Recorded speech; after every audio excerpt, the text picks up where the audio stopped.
Assalamualaikum warahmatullahi wabarakatuh. Anak-anak sekalian, jumpa lagi di video pembelajaran kali ini. Kali ini kita akan belajar tema 2, udara bersih bagi kesehatan. Subtema 2, pentingnya udara bersih bagi pernapasan. Dan kita sampai di pembelajaran terakhir, yaitu pembelajaran 6. Seperti biasanya, sebelum memulai pembelajaran, marilah kita berdoa dahulu dengan membaca basmalah. Bismillahirrahmanirrahim. Baiklah, siapkan diri kalian. Pada pembelajaran 6 ini, muatan pelajarannya ada 3, PPKN, Bahasa Indonesia, dan SPDP, serta pemetaan kompetensi dasarnya masih sama seperti pembelajaran sebelumnya. Sedangkan tujuan pembelajaran 6 ini ada 5. Silahkan dipahami dan dibaca sendiri-sendiri. Kita lanjutkan. Edo dan teman-teman sekelasnya bermusyawarah. Mereka membicarakan tentang rencana peragaan tari. Sebelum musyawarah dilakukan, mereka sepakat bahwa musyawarah akan dipimpin oleh Edo. Selain itu, mereka juga sepakat bahwa Siti sebagai penulis yang akan mencatat jalannya musyawarah dan mencatat hasil musyawarah. Nah, anak-anak, tahukah kalian apa pengertian musyawarah? Apa yang harus kita lakukan sebagai peserta musyawarah? Nilai-nilai apa yang terkandung dalam kegiatan musyawarah? Mari kita pelajari tentang berbagai hal yang berkaitan dengan musyawarah. Mengambil keputusan dengan musyawarah. Setiap warga masyarakat mempunyai tanggung jawab ikut serta dalam mengambil keputusan bersama. Keputusan bersama adalah suatu keputusan yang sudah ditetapkan berdasarkan pertimbangan, pemikiran, dan pembahasan yang matang. Keputusan bersama haruslah mewakili kepentingan seluruh anggota atau seluruh peserta rapat. Keputusan bersama juga merupakan keputusan yang harus dilaksanakan dengan rasa penuh tanggung jawab. Oleh karenanya, sebuah keputusan bersama harus dipatuhi dan dilaksanakan oleh semua peserta rapat tanpa terkecuali dan tanpa membeda-bedakan. Dalam pengambilan keputusan, kita tidak boleh memaksakan kehendak. Hasil dari keputusan yang diambil juga tidak boleh hanya menguntungkan satu pihak, tetapi semua pihak haruslah merasa diuntungkan. Karena keputusan bersama harus menampilkan rasa keadilan dan semua peserta rapat mempunyai kedudukan yang sama. Pengambilan keputusan harus didasarkan pada beberapa nilai yang mendasar dalam musyawarah yang bersifat penting agar semua pihak yang terlibat merasakan keadilan.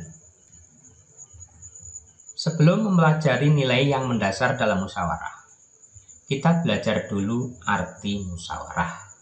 Musyawarah mempunyai arti membicarakan dan menyelesaikan bersama suatu persoalan dengan maksud untuk mencapai mufakat atau kesepakatan.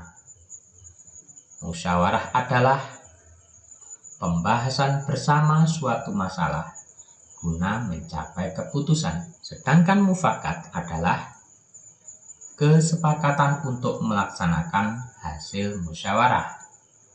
Jadi, yang dimaksud musyawarah mufakat itu adalah perundingan bersama untuk memecahkan masalah, sehingga tercapai keputusan bulat yang akan dilaksanakan bersama.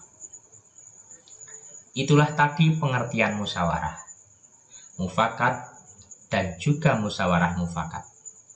Nah, sekarang kita lanjutkan tentang nilai yang mendasar dalam musyawarah. Antara lain, nilai kebersamaan, nilai kebebasan mengemukakan pendapat, nilai menghargai pendapat orang lain, dan nilai jiwa besar serta lapang dada melaksanakan hasil keputusan dengan rasa penuh tanggung jawab.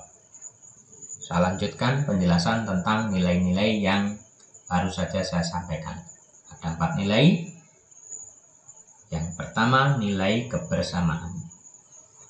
Pengambilan keputusan harus dilakukan secara bersama-sama, duduk dalam suatu tempat dengan tujuan yang sama demi kebaikan bersama. Walaupun setiap peserta rapat berasal dari latar belakang yang berbeda, namun harus tetap mendahulukan kepentingan umum dan mengesampingkan kepentingan pribadi.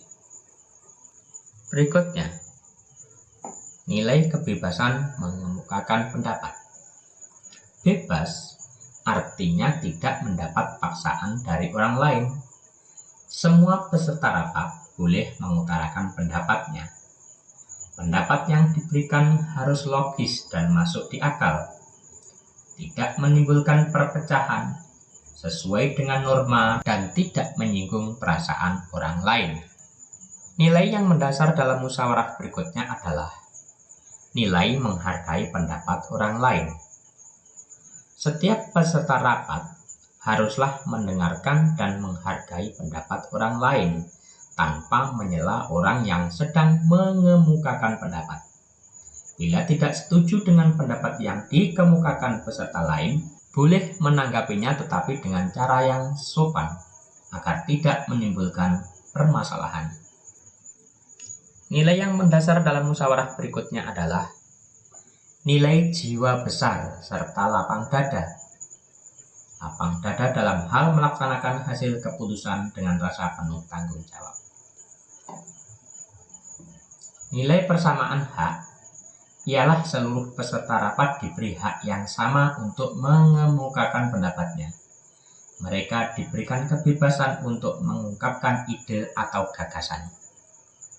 Berikut ini adalah ciri-ciri musyawarah untuk mufakat. Antara lain sebagai berikut. 1. Sesuai dengan kepentingan bersama. 2. Usul atau pendapat yang disampaikan mudah dipahami dan tidak memberatkan. 3. Dalam musyawarah, pertimbangan moral lebih diutamakan dan bersumber dari hati nurani yang jujur. 4. Pembicaraan harus dapat diterima dengan akal sehat dan sesuai dengan hati nurani. Selain ciri-ciri, dalam melaksanakan musyawarah untuk mencapai mufakat, kita juga harus berpedoman pada prinsip-prinsip dan aturan musyawarah. Prinsip-prinsip dan aturan musyawarah antara lain sebagai berikut. 1. Musyawarah dilandasi dengan akal sehat dan hati nurani yang luhur. 2. Musyawarah dilandasi semangat kegotong royongan dan kekeluargaan. 3. Mengutamakan kepentingan umum. 4. Menghargai pendapat orang lain.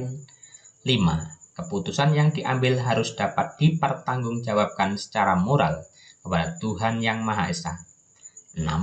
Melaksanakan keputusan bersama dengan dilandasi iktikad baik dan penuh rasa tanggung jawab.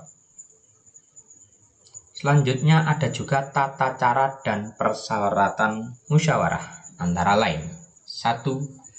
Peserta musyawarah harus hadir sebelum musyawarah dimulai. 2. Musyawarah dimulai jika peserta musyawarah telah mencapai quorum. Quorum adalah penetapan jumlah minimum anggota yang harus hadir pada saat musyawarah. 3. Ada susunan kepanitiaan yang minimal terdiri dari ketua, notulis, dan peserta musyawarah. 4. Setiap peserta musyawarah berhak menyampaikan pendapat. 5. Setiap peserta musyawarah harus menghargai pendapat orang lain. 6.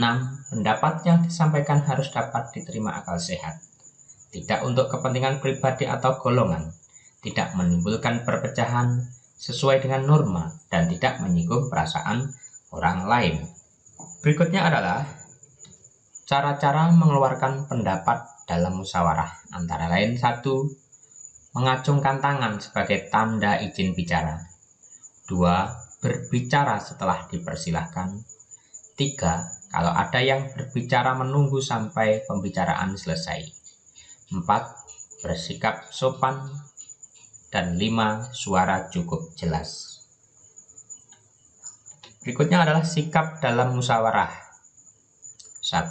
Menghargai atau menghormati pendapat orang lain. 2. Tidak memaksakan kehendak kepada orang lain. 3. Tidak boleh mencela pendapat orang lain. 4. Tidak boleh memotong pembicaraan orang lain. Nah, anak-anak, setelah kita belajar dan mengerti tentang musyawarah, selanjutnya dari materi tersebut kalian juga dapat melatih diri kalian membuat pertanyaan-pertanyaan beserta jawabannya dengan kata tanya apa, siapa, di mana, bagaimana, dan mengapa, seperti yang telah kita pelajari pada pembelajaran sebelumnya. Sekarang kita lanjutkan materi berikutnya, yaitu persiapan sebelum melaksanakan peragaan karya tari. Ada beberapa hal yang harus dipersiapkan. Persiapan sebelum melaksanakan peragaan karya tari antara lain menentukan bentuk karya tari. 2. Memilih karya tari. 3. Menentukan jumlah penari. 4. Memilih properti tari. 5. Menentukan iringan tari. 6. Memilih busana tari. Dan tujuan persiapan ini adalah agar peragaan karya tari berhasil dengan baik dan pantas untuk ditampilkan di depan orang lain. Nah, anak-anak, itulah tadi materi tema 2, subtema 2, pembelajaran 6. Mudah-mudahan dapat kalian pahami dan bermanfaat. Kita akhiri pembelajaran ini dengan bacaan hamdalah. Alhamdulillahirabbil alamin. Sekian pembelajaran 6. Sampai jumpa. Wassalamualaikum warahmatullahi wabarakatuh.